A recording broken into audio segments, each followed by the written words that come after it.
आपको पता है कि अभी अम्फान भी आया था, ठीक है, साइक्लोन अम्फान, जो कि हमारे पूर्वी तट पर आया था, वेस्ट बंगाल और ओडिशा तट पर, ठीक है। दूसरा हमारे पास कोरोना है, जो कि ऑलरेडी पूरे वर्ल्ड को फैक्टर किए हुए है। पूरी जितनी भी गतिविधियां हैं वो रुक गई हैं, सब कुछ जो कि हमारा डायरेक्ट कांटेक्ट पर डिपेंड करता था वो सब कुछ ख़त्म हो चुका है, ठीक है। इस तरह की आपदाएं ऑलरेडी हमारे पास न केवल भारत को बल्कि विश्व को भी प्रभावित कर रही हैं। लेकिन भारत के समक्ष एक और आपदा हमें दिखाई देती है, वो है लोकस्ट अटैक की, ठीक है, टिड्डी आक्रमण की। आपने अभी हिंदू न्यूज़पेपर पढ़ा होगा, तो हिंदू न्यूज़पेपर में एक आर्टिकल आया था लोकस्ट अटैक के बारे में, ठीक है। तो उसमें भारत को बहुत ज़्यादा इसके लिए मतलब भारत की जो स्थिति है, जो स्पेशली वेस्टर्न वाला पार्ट जो है हमारा, जो ये वाला गुजरात राजस्थान वाला जो पार्ट है, ये वाला पार्ट हमें बहुत ज़्यादा इससे फैक्टर नज़र आया, ठीक है। तो अभी चर्चा कर लेते हैं, ठीक है। तो चर्चा यही है कि जो भारत का वेस्टर्न पार्ट है, यहाँ पर असामयिक, ठीक है, इसका मतलब अनटाइमली जो टाइम हुआ करता था हमारे पास लोकस्ट अटैक का, ऐसी बात नहीं पहली बार हुआ। ये हर साल आपका जब बरसात होती है या बारिश होती है, रेनी सीज़न जो होता है आपका, मानसून सीज़न, उसमें होने के बाद ये लोकस्ट अटैक हुआ करता था। लेकिन इतनी भारी मात्रा में, और वो भी बिना समय के, मतलब समय के अनुसार नहीं, ये अटैक होना जिसमें कि भारत की रणनीति पहले जो बना लेता था वो फेल होती हुई दिखाई दी। और हुआ क्या, इस लोकस्ट अटैक ने, टिड्डियों के आक्रमण ने भारत की जो खाद्य सुरक्षा है उसको कहीं ना कहीं बहुत ज़्यादा सोचनीय विषय बना दिया है कि क्या ये जो टिड्डियों का आक्रमण है कि आने वाले समय में भारत के समक्ष खाद्य असुरक्षा की स्थिति को उत्पन्न करेगा, फूड इनसिक्योरिटी वाली कंडीशन को क्रिएट कर देगा। तो बात कर लेते हैं यहाँ पर क्यों ऐसा।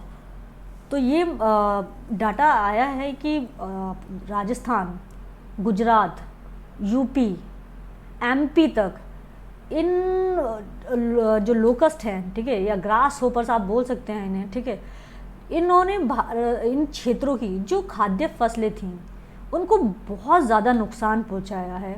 और इसमें स्पेशली अगर हम बात करें तो आपको एक डाटा मैं दिखा देती हूँ यहाँ पर। ये देखो, राजस्थान के 18 ज़िले और यूपी के 17 ज़िले, ठीक है, इस लोकस्ट अटैक की वजह से यहाँ की खाद्य फसलें बहुत ज़्यादा नष्ट की गई। और इसी वजह से ये कहा जा रहा है कि ये खाद्य सुरक्षा पर एक बहुत बड़ा संकट है। तो आपको समझ में आ रहा होगा, जो भारत का जो पश्चिमी क्षेत्र है, अगर वहाँ से खाद्य नष्ट हो रहा है, वहाँ की फसलें नष्ट हो रही हैं, तो ये एक तरफ तो खाद्य सुरक्षा की स्थिति उत्पन्न कर रहा है, और दूसरी तरफ ये कहीं ना कहीं इंडियन इकोनॉमी को ये डाउनफॉल में लेके जा रहा है, जिसमें कि हम पहले ही इस समस्या से जूझ रहे हैं और ये अपने आप में एक नई समस्या है, ठीक है। अगर बात करें तो अगर परीक्षा के हिसाब से, तो ये माना जा रहा है कि 1993 के बाद, इसका मतलब 26 सालों के बाद, ये लोकस्ट अटैक जो है, लोकस्ट का जो अटैक हुआ है, ये सबसे बड़ा अटैक है। इससे पहले 1993 में हुआ था। मैंने बताया ना कि ये इसी बार नहीं हुआ, ये हर साल आता है, लेकिन ये समय के अनुसार आता है और उसके संबंध में रणनीति भी बनाई जाती है भारत द्वारा। अफगानिस्तान के साथ, पाकिस्तान के साथ चर्चा होती है, रसायन का छिड़काव किया जाता है, लेकिन जब ये बिना समय से पूर्व आए तो वो रणनीति काम ही नहीं कर पाई या उस पर चर्चा ही नहीं हो पाई। दूसरा, कोविड-19 की वजह से हम लोग किसी से भी नहीं जुड़ पाए, तो भारत के लिए और ज़्यादा ये समस्या उत्पन्न कर रहा है। साथ ही एक फैक्ट और है, जो पाकिस्तान है और सोमालिया है, ठीक है, ये पाकिस्तान और सोमालिया ने इस हमले को आपात स्थिति घोषित किया है अपने यहाँ। तो ये क्वेश्चन बनता है कि लोकस्ट अटैक की वजह से कौन से दो देशों ने अपने यहाँ पर आपात घोषित किया था या लोकस्ट अटैक को आपात स्थिति घोषित किया था। तो पाकिस्तान और सोमालिया याद रखिएगा। पाकिस्तान हमारा नेबरिंग कंट्री है और सोमालिया हमारे ईस्टर्न अफ्रीका के, जो कि हॉर्न ऑफ अफ्रीका है। आपने ज्योग्राफी में अच्छे से पढ़ा होगा। अगर हम हॉर्न ऑफ अफ्रीका की बात करें तो अफ्रीका का एक मैप यहाँ से देख लेते हैं, ठीक है, इस तरह की एक बना हुआ है उसमें, ठीक है। तो इसे ये हॉर्न ऑफ अफ्रीका कहा जाता है, जिसमें जिबूती, सोमालिया और इथियोपिया, ये तीन इसकी ईस्टर्न अफ्रीका की कंट्रीज़ आती हैं। तो याद रखिएगा जिबूती, इरिट्रिया और सोमालिया, हॉर्न ऑफ अफ्रीका। तो ये यहीं से ये हमेशा हर बार ये टिड्डियों का आक्रमण होता है। ये रेड सी को क्रॉस करते हुए, यहाँ से जो आपका ये रेड सी पड़ता है इसको क्रॉस करते हुए ये अरब प्रायद्वीप में, ठीक है, ये जो अरब प्रायद्वीप है इसको क्रॉस करते हुए ईरान को पार करते हुए जो आपका पाकिस्तान है इसके माध्यम से भारत में प्रवेश करती हैं। तो इस बार भी यही हुआ कि यहाँ से आई, लेकिन इस बार सिर्फ ये यहीं से नहीं आई हैं, यहाँ से भी आई हैं, ठीक है। क्यों आई या इस बार ये इनका यहाँ पर वृद्धि क्यों हुई उसका रीज़न अभी हम डिस्कस कर लेंगे। लेकिन अभी आप इतना क्लियर रखिए कि जो लोकस्ट अटैक है उसने पश्चिमी भारत को बहुत ज़्यादा प्रभावित किया है। राजस्थान के 18 ज़िले और यूपी के 17 ज़िले इससे प्रभावित हुए हैं। 1993 के बाद इवन 26 साल के बाद ये सबसे बड़ा लोकस्ट अटैक है और पाकिस्तान और सोमालिया ने इसको आपात स्थिति घोषित किया है, ठीक है। तो इसके साथ ही एक बात कर लेते हैं कि जो लोकस्ट अटैक है, अगर लोकस्ट अटैक की बात से अगर बाहर आए तो जो लोकस्ट हैं ये है क्या एक्चुअल में, ठीक है। आपने टिड्ढा या टिड्ढियाँ देखी होंगी जो कि बारिश के समय में आती हैं जब आप लाइट वगैरह जलाते हैं, और आपने ये भी देखा होगा कि कई बार वो आपके घरों में कुछ पेड़ लगे होते हैं तो उनकी पत्तियाँ खा लेते हैं, ठीक है, या उन पर कुछ कलियाँ जो बर्ड्स वगैरह होती हैं या कुछ फ्रूट आ रहा होता है उसको भी खा लेते हैं। तो इससे आपको समझ में आ रहा होगा कि ये हमेशा फसलों को बहुत ज़्यादा नुकसान पहुँचाते हैं। तो लोकस्ट एक्चुअल में है क्या? जो शॉर्ट हॉर्न ग्रास होपर होती है, आप ऑनलाइन मतलब चीज़ें सर्च करते होंगे तो आप नेट पर जाके लोकस्ट सर्च कीजिएगा या short horn grass hopper search कीजिएगा, उसमें आपको निकल के आ जाएगा, ठीक है। तो शॉर्ट हॉर्न ग्रास होपर्स को ही हम लोकस्ट बोलते हैं। इनकी विश्व में 10,000 प्रजातियाँ पाई जाती हैं, जबकि भारत में केवल 4 प्रजातियाँ या ओनली 4 स्पीसीज़ इंडिया में पाई जाती हैं, ठीक है। अब वो कौन कौन सी हैं ये पूछा जा सकते हैं कि इंडिया में कौन कौन सी लोकस्ट जो स्पीशीज़ हैं वो पाई जाती हैं। तो पहली है डेजर्ट लोकस्ट, ये सबसे डिस्ट्रक्टिव होती है, सबसे ज़्यादा विनाशकारी, सबसे ज़्यादा नुकसान पहुंचाती है और हमेशा इसी का इंडिया पर अटैक होता है। दूसरा है बॉम्बे, याद रखिएगा बॉम्बे लोकस्ट। तीसरा है माइग्रेटरी, ठीक है, प्रवासी, हिंदी में अगर आप देखना चाहें तो प्रवासी। और ये है ट्री लोकस्ट, पेड़ लोकस्ट इसे बोलते हैं, ठीक है, या वृक्ष लोकस्ट बोलते हैं। तो ये 4 हैं आपके, desert, Bombay, migratory and tree locust, ठीक है। ये 4 पाई जाती हैं भारत के अंदर। अगर विश्व में देखें तो 10,000 से ऊपर की प्रजातियां इसकी मिल जाती हैं। और आपको वो अच्छी तरह पता होना चाहिए कि अगर ये जो इंसेक्ट है ये इंसेक्ट कैटेगरी में आता है, तो अगर ये बारिश के समय में आता है तो इसका मतलब ये नमी मॉइस्चर वाली एरिया में ज़रूर मिलेगा।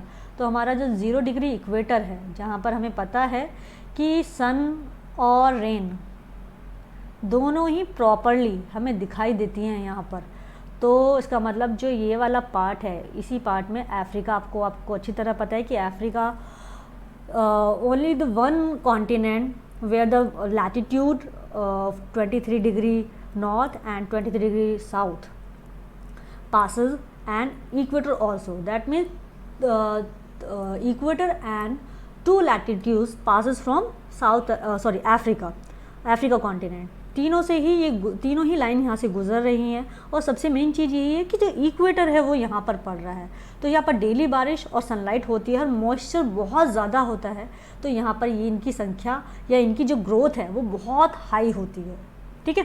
तो इसलिए हमने जो हमने हॉर्न ऑफ अफ्रीका की बात की है, ये वहाँ से उड़कर इंडिया तक का सफ़र तय करती हैं।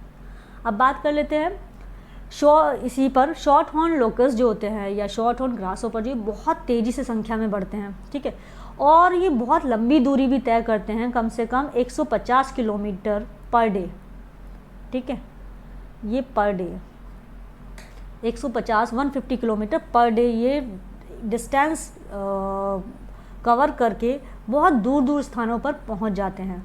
और अगर बात करें इनके झुंड के बारे में कि एक झुंड में कितने होते हैं ये और उनकी वजह से नुकसान क्यों ज़्यादा होता है, तो 1 स्क्वायर किलोमीटर के दायरे में जो इनका झुंड होता है उस झुंड में 4.8 करोड़ टिड्डियाँ, ठीक है, होती हैं। इसका मतलब जो झुंड है उसमें मिनिमम जो मिलेंगी आपको 4 करोड़ के आसपास टिड्डियाँ मिलती हैं। 4 करोड़ का आप एक अंदाज़ा लगाइए कि कितनी टिड्डियाँ होती होंगी, सिर्फ एक झुंड की बात की जा रही है। तो एक झुंड में अगर इतनी टिड्डियाँ हैं तो ये कितनी फसल बर्बाद करती होंगी, चाहे वो भारत की है, चाहे वो पाकिस्तान की है, चाहे वो अफ्रीका की है। तो इस बारे में तो हम एक अनुमान लगा सकते हैं कि अगर ये इस तरह की फसलों को नुकसान पहुंचा रही हैं तो भारत की खाद्य सुरक्षा पर ये कितना बड़ा संकट है कि इस पूरे क्रम में ये 4 करोड़ टिड्डियाँ FAO के अकॉर्डिंग, इसका जो कि आपकी हमारी फूड एंड एग्रीकल्चर ऑर्गेनाइजेशन है, उसने एक एस्टिमेट दिया है, एक रिपोर्ट दी है कि ये 35,000 लोगों के खाना खाने की क्षमता रखती हैं। इसका मतलब 35,000, देखो ये दिया हुआ है यहाँ पर, 35,000 लोगों के खाना खाने की क्षमता रखती हैं। कैन यू इमेजिन 35,000, और वो भी एक झुंड, सिर्फ एक झुंड। तो अगर भारत के अंदर 10 झुंड का भी हम एक एस्टिमेट लगाएं और 35,000 लोगों के खानों को देखें तो हमें एक ही दिन में भारत की जो खाद्य सुरक्षा है वो संकट के क्षेत्र में डगमगाती हुई दिखती है। ठीक है, ये यहाँ पर आप अच्छे से अनुमान लगा सकते हैं। ठीक है, इसीलिए FAO ने खाद्य सुरक्षा पर खतरा बताया है। अब आपको समझ में आ गया होगा कि ये लोकस्ट अटैक इतनी चर्चा में क्यों रहा, या इसका इतनी मतलब कंसर्न होने का इसके पीछे क्या रीज़न था। वो यही था कि फूड इनसिक्योरिटी वाली जो कंडीशन है वो बिल्कुल ये क्रिएट किए हुए है इंडिया के ऊपर, और अगर ये ऐसे ही रहा तो बिल्कुल ये जल्दी इस तरह की स्थिति हमें दिखाई देगी। ठीक है, अब बात करते हैं इसका साइंटिफिक नेम, स्कोस्ट्रिका ग्रेगेरिया। ठीक है, ये लोकस्ट जो आपकी डेजर्ट लोकस्ट है, इसका ही ये साइंटिफिक नेम है। तो इसको याद रखिएगा, ये किसी भी आपकी UPSC या PCS जैसी परीक्षा में पूछा जा सकता है। क्योंकि चर्चा में क्यों रहा ये तो हमें पता है, लेकिन उसका साइंटिफिक नेम या ये किस कैटेगरी में आता है, ये बहुत नॉर्मल सी टॉपिक होते हैं, नॉर्मल से कंटेंट होते हैं जिस पे क्वेश्चंस आराम से बनाए जाते हैं। ठीक, फिर इसका हम डेजर्ट लोकस्ट के ही स्पेशली हम बात कर रहे हैं यहाँ पर। तो इसका जो जीवन काल होता है वो 3 से 5 मंथ्स का होता है, और एक फीमेल अपने पूरे जीवन काल में 3 बार अंडे देती है। ठीक है, पूरे जीवन काल में 3 बार अंडे देती है, और एक बार अंडे देने में, एक बार अंडा जब ये देती है तो उसमें कितने अंडे होते हैं, 95 से 158 तक। अब आप अच्छे से अनुमान लगा सकते हैं कि भारतीय अर्थव्यवस्था के लिए या भारतीय खाद्य सुरक्षा के लिए, इवन जो हमारी अफ्रीकन कंट्रीज़ हैं उनके लिए भी, हमारे पाकिस्तान जो हमारी नेबरिंग कंट्री है या अरब कंट्रीज़ हैं उनके लिए भी ये बहुत ज़्यादा खतरनाक और बहुत ज़्यादा संकट उत्पन्न करने वाली स्थिति है। और ये डेजर्ट लोकस्ट इस बार नॉर्मल नहीं है, क्योंकि ये बहुत बड़े लेवल पर हुआ है, और बहुत बड़े लेवल पर होने की वजह से ही ये भारत के समक्ष या इन देशों के समक्ष एक संकट की स्थिति उत्पन्न किए हुए हैं। भारत के लिए खतरा क्यों? ठीक है, ये हमने टॉपिक वाइज इसको डिवाइड किया है क्योंकि आपको अच्छे से समझ में आ जाए। आप क्वेश्चन भी इस पर अगर आता है, चाहे वो प्री पॉइंट ऑफ व्यू से आता है या मेन पर्पज से आता है, तो आप उस पर अच्छे से लिख पाएंगे। ठीक है, तो बात कर लेते हैं भारत के लिए खतरा क्यों। देखो, मैंने अभी आपको बताया था कि ये हर साल जो आपकी जुलाई और अगस्त वाला टाइम होता है ये इस टाइमिंग में होता था, लेकिन इस बार क्या हुआ, ये मार्च और अप्रैल में ही हो गया है। मार्च और अप्रैल, सिंपल सी बात है, हमारे यहाँ पर सर्दी जा रही होती है और गर्मी जो समर है उनके आने का टाइम ये होता है, और उस दौरान हमारे यहाँ पर हार्वेस्टिंग सीज़न भी चल रहा होता है, बहुत सारी फसलों की कटाई वाला सीज़न होता है। उस दौरान अगर ये अटैक हुआ है तो हमारी फसलों को कितना नुकसान हुआ होगा आपको अच्छी तरह पता है। जब हमारे यहाँ से मार्च आ रहा होता है, और मार्च और अप्रैल, तो हमारे यहाँ पर काफ़ी आंधी तूफान भी आते हैं। ऑलरेडी उसमें हम लोग पहले ही हर बार कुछ ना कुछ नुकसान झेलते हैं। उस दौरान ये लोकस्ट अटैक होना भी बहुत इस बार हमारी चिंता का विषय बना हुआ है। ठीक है, इसलिए भारत के लिए खतरा रहा कि समय से पहले हो गया, और बहुत बड़ी संख्या में यहाँ पर टिड्डियों का अटैक हुआ। दूसरी चीज़ हमने बात की कि खाद्य सुरक्षा की चुनौती, आपको बता ही दिया। वो चीज़ ये है कि FAO ने 3 लोकस्ट अटैक हॉट स्पॉट चिन्हित किए हैं, या लिस्टेड किए हैं, या आइडेंटिफाई किए हैं। ठीक है, FAO लिस्टेड या identified only 3 locust attack hot spot areas, and that is पूर्वी अफ्रीका, इसका मतलब ईस्टर्न अफ्रीका। ईस्टर्न अफ्रीका में हमने स्पेशली किसकी बात की अभी, हॉर्न ऑफ अफ्रीका की। तो वो वाला एरिया जिसमें जिबूती, सोमालिया और इथियोपिया आते हैं, वो एरिया बहुत ज़्यादा बहुत बड़ा हॉट स्पॉट है टिड्डियों के आक्रमण और टिड्डियों की ग्रोथ के लिए। फिर है रेड सी वाला एरिया, जिसमें हमारा यमन भी आता है, जिसमें हमारा अरब भी आता है, अरब देश आते हैं, जिसमें हमारे कुवैत, यूएई, ये सारी एरियाज़ हमारे या देश आते हैं। ठीक है, तो ये वाला रेड सी वाला पूरा एरिया। फिर आपका तीसरा है दक्षिण पश्चिम, साउथ वेस्ट एशिया, जिसमें कि भारत, पाकिस्तान, ईरान, ये सारी कंट्रीज़ आती हैं। तो भारत का इस एरिया में, इसका मतलब साउथ वेस्ट एशिया में भारत को चिन्हित किया जाना भारत के लिए बहुत बड़ा संकट उत्पन्न कर रहा है। और ये भी बता रहा है कि ये लोकस्ट अटैक बहुत ज़्यादा मात्रा में अभी लंबे समय तक चल सका है। अभी दोबारा न्यूज़ आई है, क्योंकि मैं तो वीडियो अभी शूट कर रही हूँ, लेकिन दोबारा न्यूज़ आई है कि ये जो टिड्डियों का आक्रमण है ये बहुत बड़े स्तर पर अभी तक चल रहा है। ठीक है, तो बहुत स्थिति खराब होने वाली है अगर इसको नहीं रोका गया। साथ ही अगर हम बात करें कि भारत इस बार ये अटैक कितनी भारी मात्रा में क्यों हो पाया है, क्योंकि मैंने आपको बता ही दिया है कि कोरोना के कारण भारत, पाकिस्तान, अफगानिस्तान और ईरान जैसे देश हमेशा मॉनसून सीजन से पहले कुछ रासायनिक या जो आपके पेस्टिसाइड्स का जो छिड़काव होता था उस पर रणनीति बनाते थे और उस पर काम भी किया जाता था। लेकिन इस बार ना तो रणनीति बन पाई, और जब रणनीति नहीं बन पाई तो काम भी नहीं हो पाया। ठीक है, जिसकी वजह से इनका जो ये आक्रमण था ये नष्ट नहीं हो पाई और इन्होंने भारत की और पाकिस्तान की फसलों को बहुत ज़्यादा नुकसान पहुंचाया है। ठीक है, तो ये था भारत पर इनका खतरा, क्योंकि ये समय से पूर्व आए।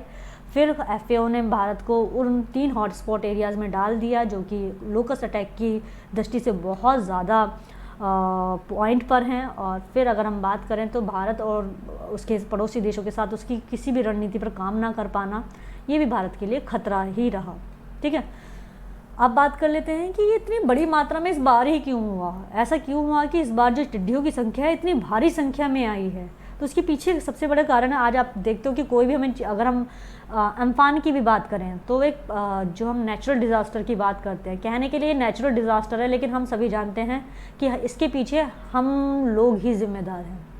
ठीक है, तो सबसे बड़ा क्या है, ग्लोबल वार्मिंग। ग्लोबल वार्मिंग क्या है, ह्यूमन एक्टिविटीज़ की वजह से जब कभी पृथ्वी का जो टेम्परेचर है 15 डिग्री सेल्सियस, जो कि नॉर्मल माना जाता है, अगर ये उससे ऊपर हो जाता है तो यही हमारा ग्लोबल वार्मिंग की समस्या को उत्पन्न कर देता है। इसका मतलब क्लाइमेट चेंज हो रही है। क्लाइमेट चेंज होने का पीछे रीज़न क्या है, मानव गतिविधियाँ। और जब मानव गतिविधियाँ हो रही हैं और भारी मात्रा में हो रही हैं, चाहे वो उनकी भौतिकवादी संस्कृति की वजह से उनका जो चीज़ों को उपयोग करने का जो ढंग है वो बहुत ज़्यादा एक्सेसिव हो गया है या बहुत ज़्यादा केयरलेस हो गया है, उसी वजह से हमें ये परेशानियाँ अब दिखाई दे रही हैं। और सबसे बड़ा जो स्वरूप दिखता है वो है ग्लोबल वार्मिंग। इसीलिए हमारा जो पीस एग्रीमेंट है, पेरिस पीस एग्रीमेंट जो है, आपको पता है अच्छी तरह से, हमने उसमें बात भी की है कि हम 1.5 डिग्री सेल्सियस से ऊपर नहीं जाएंगे। अगर हम जाते हैं तो उसके लिए बहुत बड़े कॉन्सिक्वेंसेस हमें दिखाई देंगे और वो मानव सभ्यता या इस मानव जीवन के लिए बहुत ज़्यादा खतरनाक होने वाले हैं। ठीक है, तो यही बात कर लेते हैं। ग्लोबल वार्मिंग की वजह से इनकी संख्या में वृद्धि हुई, क्लाइमेट चेंज हुई। अभी क्लाइमेट चेंज कैसे हुई, देखो अभी आपने देखा होगा, अभी मार्च जब हमारे यहाँ सर्दी जा रही थी, इस बार सर्दी में भरपूर बारिश हुई है। इवन मार्च, अप्रैल, मई और जून के फर्स्ट वीक तक भी हमें बारिश दिखाई दी है, जबकि मानसून सीजन का टाइम जो होता है हमारे नॉर्थ इंडिया की साइड में वो जून लास्ट से होता है। हमने जून के मतलब स्टार्टिंग तक बारिश देखी और भारी बारिश देखी है। तो ये असामयिक घटनाएं जो हैं, जो कि क्लाइमेट से जुड़ी हुई हैं, अगर ये हो रही हैं तो हमें समझ में आ रहा है कि जो प्रकृति है वो बदल रही है और बदलने के पीछे जो रीज़न है वो हम ही लोग हैं। ठीक है, तो ये जब बारिश समय पर नहीं हो रही है और असामयिक हो रही है और मात्रा से भी ज़्यादा हो रही है, तो इसने पूरे इन्वायरमेंट को चेंज कर दिया है। ठीक है, और इस इन्वायरमेंट के चेंज होने की वजह से जब मॉइस्चर हमारे अपने एटमॉस्फेयर में दिखाई दिया, तो इस मॉइस्चर ने इन टिड्डियों की संख्या को बढ़ा दिया, क्योंकि इनके लिए बहुत फेवरेबल कंडीशन होती है इनकी ग्रोथ के लिए। इनके ब्रीड जो सीज़न होता है या ब्रीडिंग इन्वायरमेंट होता है, उसके लिए बहुत ज़्यादा फ्रूटफुल होता है मॉइस्चर। तो ह्यूमिडिटी और मॉइस्चर दोनों ही इनको मिल गए और ये संख्या में तेज़ी से बढ़े। ठीक है, इसके साथ ही 2019 में अरब जो प्रायद्वीप है, अरब पेनिसुला है, उसमें 2 साइक्लोन आए थे, हिक्का, ठीक है, इसको भी याद कर लियो, और क्यार। ठीक। अब जब ये हिक्कर क्यार आए थे तो इससे भारी बारिश हुई, ठीक है, तूफान आए, बहुत सारा नुकसान हुआ। अब जो अरब प्रायद्वीप में जो डेजर्ट है, डेजर्ट वाला एरिया है, वहाँ पर इससे पानी भरा रह गया, ठीक है। जब ये पानी भरा रह गया तो सिंपल सी बात है, ये मॉइस्चर हो गई, और जब मॉइस्चर हो गया तो ये टिड्डियों का जन्म यहाँ पर बहुत ज़्यादा रैपिडली, बहुत तेज़ ग्रोथ रेट हुई, और बहुत ज़्यादा इनकी प्रोडक्शन होने से, प्रोड्यूस होने से ये इनका जो अटैक हुआ वो समय से पूर्व हुआ और भारी संख्या के साथ हुआ। इसी अरब प्रायद्वीप से ये निकल के भारत के रास्ते, मतलब पाकिस्तान के रास्ते भारत में प्रवेश की, यहाँ पर इन्होंने अटैक किया, ठीक है। तो ये जो रीज़न हमें दिखाई देता है, ये क्लाइमेट चेंज जो हो रही है, जिसका रीज़न या कॉन्सिक्वेंसेस हमें ग्लोबल वार्मिंग के रूप में दिखाई देता है, जिसमें असामयिक बारिश है, जिसमें अनटाइमली आपका जो स्टॉर्म्स हैं, जो अम्फान आया हुआ है, या इनकी जो इंटेंसिटी है बहुत ज़्यादा हाई हो गई, जितनी एक्सपेक्ट की जाती है उससे बहुत ज़्यादा है। तो ये चीज़ें हमें बताती हैं कि मानव और प्रकृति का जो संबंध है वो जब तक बैलेंस नहीं होता या बैलेंस नहीं हो रहा है तो इस तरह की हमें समस्याएं दिख रही हैं। तो इनकी वृद्धि होने का जो अगर कारण है तो वो हमारा क्लाइमेट चेंज की वजह से जो घटनाएं हुई हैं और जिनसे मॉइस्चर डेवलप हुआ है वो रीज़न रहा है, ठीक है। बात कर लेते हैं भारत द्वारा अपनाए जाने वाले उपचार। आपको पता है ना, गाँवों के अंदर हम लोग जब किसी जानवर को या किसी चीज़ को भगाना होता है, लोग एक पुतला सा भी खड़ा कर देते हैं खेतों में, और कभी कभी वो लोग ड्रम पतीला भी बजाते हैं। तो इस एक्टिविटी में भी यही किया जाता है। जब कभी टिड्डियों का आक्रमण होता है तो हर साल लोग ड्रम और पतीला बजाकर इन टिड्डियों को भगाते हैं। तो ये एक पारंपरिक तरीका है, ट्रेडिशनल वे ऑफ बोल सकते हो कि आप टिड्डियों से बचने का तरीका, ठीक है। दूसरा अगर बात करते हैं भारत सरकार की, जो एक मतलब कानूनी या वैध जो स्टेप लिया जाता है वो है भारत सरकार द्वारा कुछ कीटनाशक रासायनिक छिड़काव किए जाते हैं, जैसे ऑर्गेनोफॉस्फेट इंसेक्टिसाइड, जिसमें कि मैलाथियोन 96 का छिड़काव हर साल किया जाता है। लेकिन ये केवल उन्हीं क्षेत्रों में किया जाता है जहाँ पर खेती नहीं हो रही। तो गैर खेती वाले जो क्षेत्र होते हैं, जो वर्तमान में वहाँ पर कोई फसल नहीं हो रही है लेकिन होगी या फसल लगाई जाएगी, तो जो भी फसल है उस फसल पे अगर इसका छिड़काव हो जाता है तो ये टॉक्सिक होता है, तो जो कि मानव के लिए बहुत ज़्यादा खतरनाक है। तो इसलिए इसका जो छिड़काव केवल वहीं होता है जहाँ पर कोई फसल नहीं उग रही होती, लेकिन वो जो ज़मीन है या भूमि है वो खेती योग्य है और उस पर खेती की जाती है। जबकि जो दूसरा है, अगर हम बात के इसी तरह का क्लोरोफाइरोफोज, जो क्लोरोफाइरोफोज है ये नॉन टॉक्सिक है और ये उस क्षेत्र में या उन वाले फसलों पर किया मतलब खेती पर किया जाता है जहाँ पर ऑलरेडी फसलें उगी हुई हैं, लेकिन ये विषैला नहीं होता और मानव को भी कोई नुकसान नहीं पहुँचाता। तो ये दो तरीके से होता है जो ऑर्गेनोफॉस्फेट इंसेक्टिसाइड्स हैं, एक होता है टॉक्सिक और एक होता है नॉन टॉक्सिक। तो हम अगर टॉक्सिक देखते हैं तो मैलाथियोन, और अगर हम नॉन टॉक्सिक देखते हैं तो क्लोरोफाइरोफोस, ये दो छिड़काव किए जाते हैं। फिर हम बात कर लेते हैं जहाँ से सबसे ज़्यादा क्वेश्चन की उम्मीद या पॉसिबिलिटीज़ बनती हैं, LWO। फुल फॉर्म देखो आपको सामने दिख रही होगी, लोकस्ट वार्निंग ऑर्गेनाइजेशन। ये locust warning organization, you can say it is responsible to surveying और मॉनिटरिंग और control of locust attack in desert area, या आप कह सकते हैं शेड्यूल्ड डेजर्ट एरिया। तो ये वो संस्था है जो कि लोकस्ट अटैक की या लोकस्ट या टिड्डियों पर नियंत्रण भी करती है, उसका सर्वे भी करती है, उसके संबंध में कुछ सजेशंस या कुछ स्टेप्स भी लेती है, ठीक है। इसके हेडक्वार्टर की बात करें तो इसके दो हेडक्वार्टर हैं, एक है एडमिनिस्ट्रेटिव हेडक्वार्टर जो कि फरीदाबाद दिल्ली में है, और दूसरा है इसका टेक्निकल जो कि आपके राजस्थान के जोधपुर में है। तो जो याद रखिएगा, ये दोनों पूछे जा सकते हैं। LWO है क्या? तो ये लोकस्ट वार्निंग ऑर्गेनाइजेशन है। किसके लिए काम करता है ये मैंने आपको बता ही दिया। दूसरा इसका एडमिनिस्ट्रेटिव और टेक्निकल डिपार्टमेंट जो हेडक्वार्टर है वो कहाँ है, और ये किस मिनिस्ट्री के अंतर्गत या किस मिनिस्ट्री के अंडर आता है। तो ये एग्रीकल्चर मिनिस्ट्री के अधीन है। तो ये भी आपका लोकस्ट से रिलेटेड जो कोई भी प्रॉब्लम क्रिएट होती है या उससे रिलेटेड जो भी सुझाव दिए जाने हैं या स्टेप उठाए जाने हैं, ये उस पर काम करती है। फिर भारत सरकार द्वारा ड्रोन जो आपके उपकरण हैं, इस तरह के उपकरण भी अपनाए जा रहे हैं। इनका सर्वे करने के लिए और इन पर ध्यान देने के लिए कि कहीं ये इनका कहीं अटैक ज़्यादा मात्रा में तो नहीं होने वाला है, या इनकी संख्या को ध्यान में रखने के लिए हमने ये ड्रोन जैसे उपकरणों को एग्रीकल्चर क्षेत्र में भी, एग्रीकल्चर एरिया में भी हम लोगों ने प्रयोग करना स्टार्ट किया है। तो ये वो क्षेत्र है जहाँ भारत सरकार लोकस्ट अटैक से बचने के लिए हर साल कदम उठाती है, लेकिन इस साल ये हमें कोविड-19 की वजह से बहुत हद तक फेल होते हुए भी नज़र आए, लेकिन फिर भी हम यही सकारात्मक रूप से कहेंगे कि भारत सरकार प्रयास कर रहा है इस समस्या से उबरने का। ठीक है, तो आई होप ये क्लियर हुआ होगा और ये आपको इंटरेस्टिंग भी लगा होगा, क्योंकि लोकस्ट अटैक केवल जिस तरह से हम लोग कोविड-19 की बात कर रहे हैं, केवल ये भारत तक सीमित नहीं है, ये भी हमारे नेबरिंग कंट्रीज़ और अफ्रीका कॉन्टिनेंट तक की भी अगर हम बात करें तो वहाँ के एरियाज़ को भी प्रभावित कर रहा है। और ये भविष्य के लिए चेतावनी दे रहा है कि खाद्य सुरक्षा को ध्यान में रखकर इस तरह की रणनीतियाँ बनाई जाएं जो खाद्य सुरक्षा की स्थिति को सुनिश्चित कर सकें। ठीक है, तो लोकस्ट अटैक ये भी वही आपका बायोडाइवर्सिटी से रिलेटेड है, तो पेपर 3 का पार्ट है, तो इस पर ध्यान दीजिएगा।